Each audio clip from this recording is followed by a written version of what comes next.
Bueno, pues después de ver toda la música en el tema uno de la Edad Media y la música en la Antigüedad, vamos a continuar con el tema 2, en el que vamos a estudiar la música durante el Renacimiento. Lo primero que tenemos que tener claro es qué pasa en la etapa del Renacimiento, ¿vale? Va a ser el Renacimiento un amplio movimiento cultural que se produce en toda la zona de Europa Occidental durante los siglos XIV y XV. Y va a ser, por así decirlo, un periodo de transición entre la Edad Media y la Edad Moderna. Pasaríamos ahora a ver las características de la música vocal religiosa, que en este periodo será, por así decirlo, la más importante, ¿vale? Esta música vocal religiosa viene muy influenciada porque durante el Renacimiento la Iglesia sufrirá muchas luchas internas que rompen esa unidad del cristianismo que habíamos tenido durante la Edad Media. A partir de este conflicto se van a producir varias reformas, ¿vale? Y aparecerán tres ramas distintas. La Iglesia protestante, con Martín Lutero como máximo representante, la Iglesia anglicana, con Enrique VIII, y la Iglesia católica, con los distintos papas que va a tener. Bueno, vamos a ver las características que introduce la música vocal religiosa la Reforma protestante. Pues bueno, como sabéis, tiene lugar en Alemania y como máxima figura va a ser Martín Lutero, ¿vale? El fundador del protestantismo. Que además, esta persona, Lutero, tenía una elevada formación musical que le permitirá idear una nueva forma, que será el coral. ¿Esta forma por qué se caracteriza? Pues que es la principal forma musical de su iglesia y que es una composición sencilla que suele estar basada en melodías populares, escrita a cuatro voces con textura homofónica. Aquí os he seleccionado una pieza que, como podéis ver, pues bueno, ahora escucharéis, está escrita en alemán, es música vocal, no vamos a encontrar acompañamiento instrumental y es música religiosa.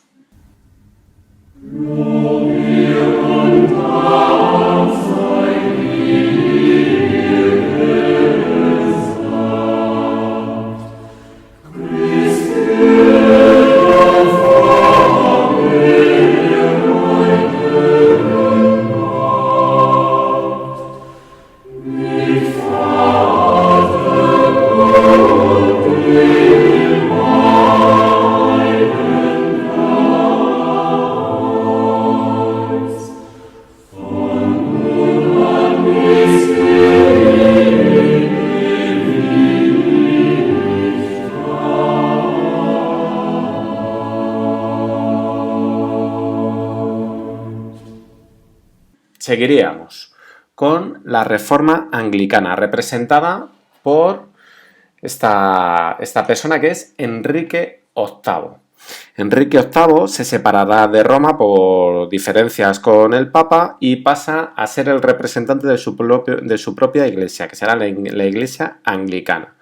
Creará, este movimiento se produce en Gran Bretaña, como os digo, y creará una nueva forma, que será el Anthem, ¿vale?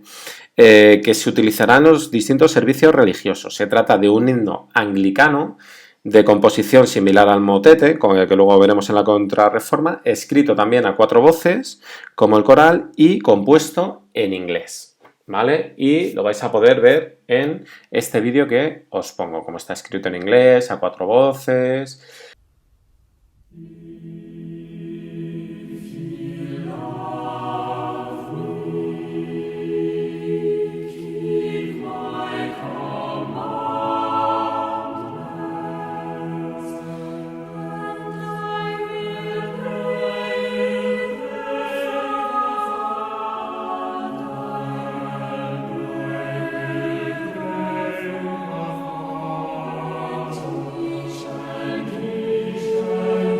La siguiente característica o la siguiente rama de las distintas reformas que surgen en la Iglesia, pues bueno, aparece o se produce la Contrarreforma católica, ¿vale? Es como una respuesta a las otras reformas que se habían ido produciendo en Europa.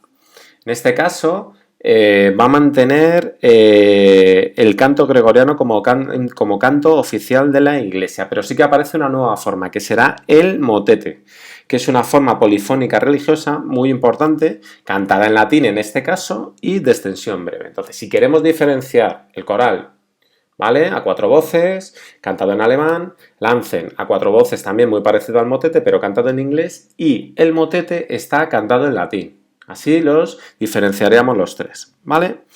Además, extensión breve, como os decía, también vamos a encontrar la misa, que es una forma musical compleja, ¿vale?, que va a integrar las distintas piezas de la liturgia. Se sigue utilizando también el canto gregoriano y en este caso, pues bueno, algunos de los máximos compositores de misa pues eran Palestrina o Tomás Luis de Vitoria, ¿vale? Y os he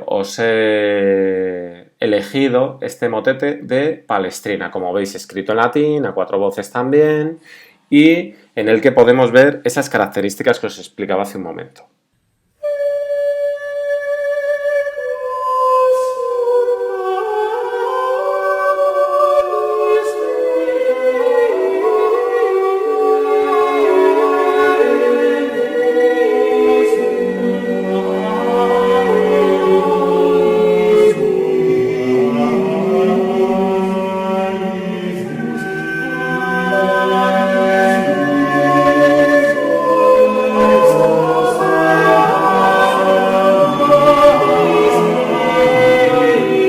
Pasaríamos después a la música vocal profana, ¿vale?, que va adquiriendo poco a poco cada vez mayor importancia en sus formas musicales y que van a variar según los países, pero destacan sobre todo dos formas musicales, el madrigal y la chanson. Vale, vamos a empezar viendo el madrigal. Es una forma italiana escrita a 4 o 5 voces con textura polifónica, ¿vale? Y los compositores más importantes son Orlando di Lasso o Monteverdi. Aquí tenéis a Orlando di Lasso y os he seleccionado esta pieza de este compositor para que podáis ver esas características.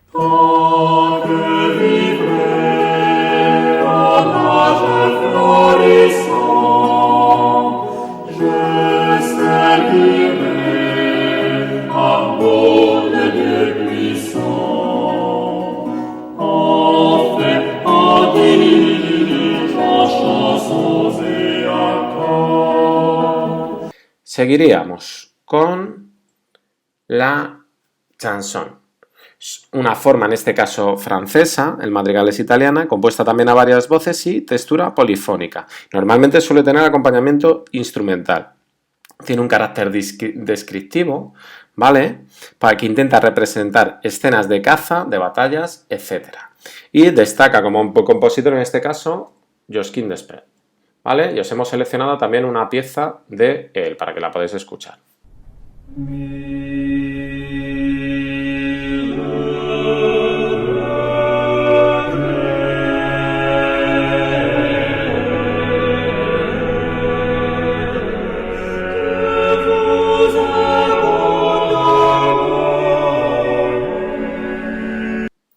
Bueno, y seguiríamos con la música instrumental, que cada vez va ganando mayor interés y se sigue desarrollando en el ámbito profano.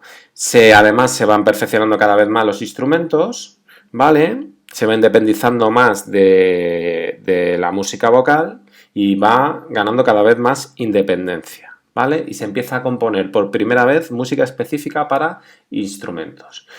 Va a tener este tipo de música 3 formas de composición. La primera de ellas, bueno, que van a buscar, van a sustituir las melodías hechas para voces, las van a poner tocadas por instrumentos, ¿vale? Las llamadas piezas adaptadas de obras vocales. Algunas de estas van a ser el ricercar o la canzone, ¿vale? Luego también destacaríamos piezas compuestas en base a una improvisación, en la que se suele improvisar sobre una melodía dada o sobre el llamado cantus firmus que ya vimos en el tema anterior y a partir de ahí se va creando la partitura. Algunas de estas piezas podrían ser la fantasía o la toccata. Luego, por último, encontraríamos las piezas basadas en la variación, en la que el compositor parte de un tema sencillo que después se va repitiendo con distintas modificaciones. Ya puede ser en el ritmo, en el tono, en la altura. Y os he seleccionado aquí esta pieza de Gabrieli.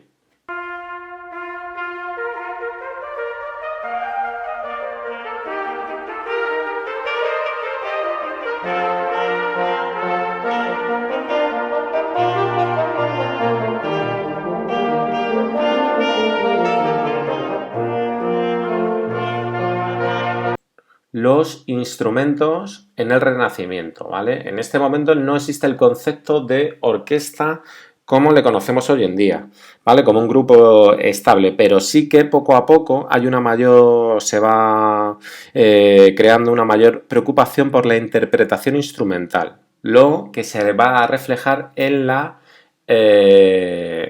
publicación de los primeros tratados de instrumentos. Vale. Los instrumentos del Renacimiento se van a clasificar en dos categorías, en función sobre todo de su potencia sonora, y van a ser los siguientes. La música alta, ¿vale? Que está formada por instrumentos de gran potencia sonora, para la interpretación, sobre todo al aire libre, en estos instrumentos. Una chirimía, que es como una especie de dulzaina, el corneto, el sacabuche, el serpentón. Y luego encontraríamos la música baja, ¿vale? Que sería el opuesto a la música alta. Instrumentos de intensidad más suave que se suelen interpretar en espacios cerrados. Pues el clavicordio, el virginal, la vihuela, la viola da gamba, etc. ¿Vale? Y poco a poco van destacando algunos instrumentos solistas, ¿vale? Sobre todo de cuerda pulsada como el laúd y la vihuela, o o de teclado como el órgano y el clave. ¿Vale? Bueno, además, en la música de instrumental para danza, ¿vale? Ya esas sociedades refinadas del Renacimiento van adoptando la danza como uno de sus entrenamientos preferidos de la nobleza, ¿vale? Por ello hay una necesidad cada vez mayor de componer música para ser bailada, importante, componer música para ser bailada. Por eso se va creando cada vez un repertorio mayor, ¿vale? Uno de los principales compositores era Andrea Gabrieli, y estas características de esta música instrumental para danza van a ser, sobre todo, que se va a estructurar la música en frases, ¿vale? Frases cortas y simétricas, con unas cadencias claras y con ritmos marcados y constantes. Por eso se van a empezar a componer los llamados pares de danzas, porque las danzas no se tocan de una en una, siempre suelen ir en forma de dos en dos, ¿vale? Uno de estos compositores, como os decía, era Andrea Gabrieli, y se suelen agrupar estos pares de danzas contrastando una danza en ritmo binario con otra danza en ritmo ternario. Por lo general, la danza en ritmo binario es más lenta que la de el ternario, ¿vale? Y algunos de estos pares más importantes serán la pavana y la gallarda, ¿vale? La pavana en este caso sería de ritmo binario lento y ceremonioso, y la gallarda sería una danza más animada de ritmo ternario. Bueno, yo os he seleccionado aquí un vídeo de Jordi Sabal.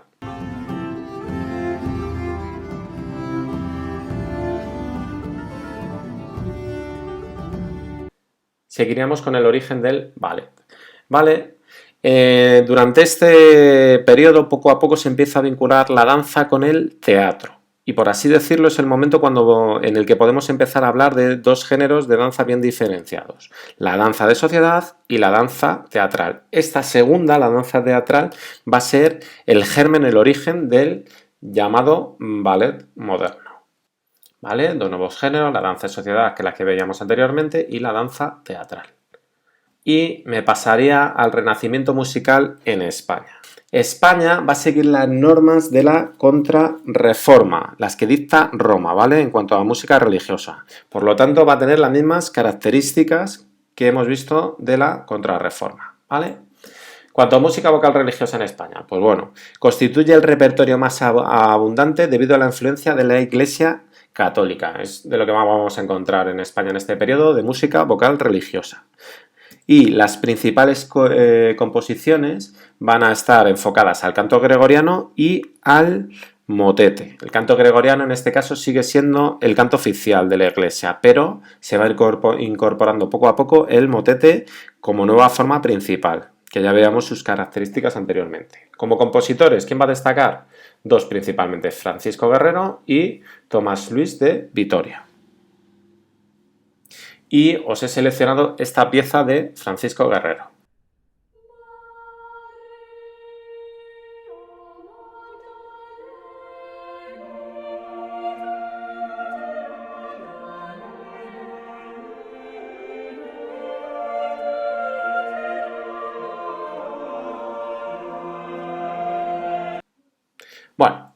pasaríamos a ver la música vocal profana en España.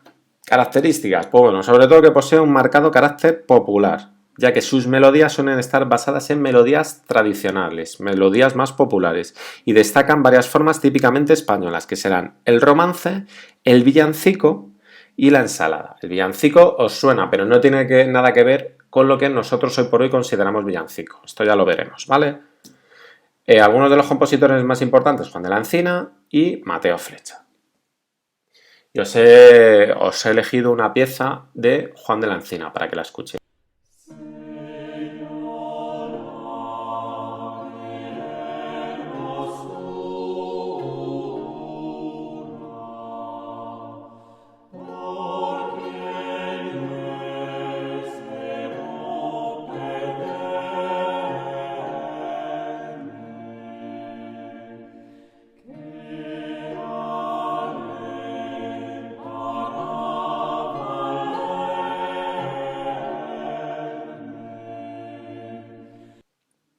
Y continuaría con la música instrumental en España, ¿vale? Que a su vez va a seguir también la tendencia europea, una composición basada en melodías tradicionales que se van modificando o variando, ¿vale? Y que destacan sobre todo en España las diferencias, que es una forma muy típica de nuestro país. Los compositores más importantes, Luis de Narváez y Antonio de Cabezón. Y os he elegido este tiento de primer tono de Antonio de Cabezón.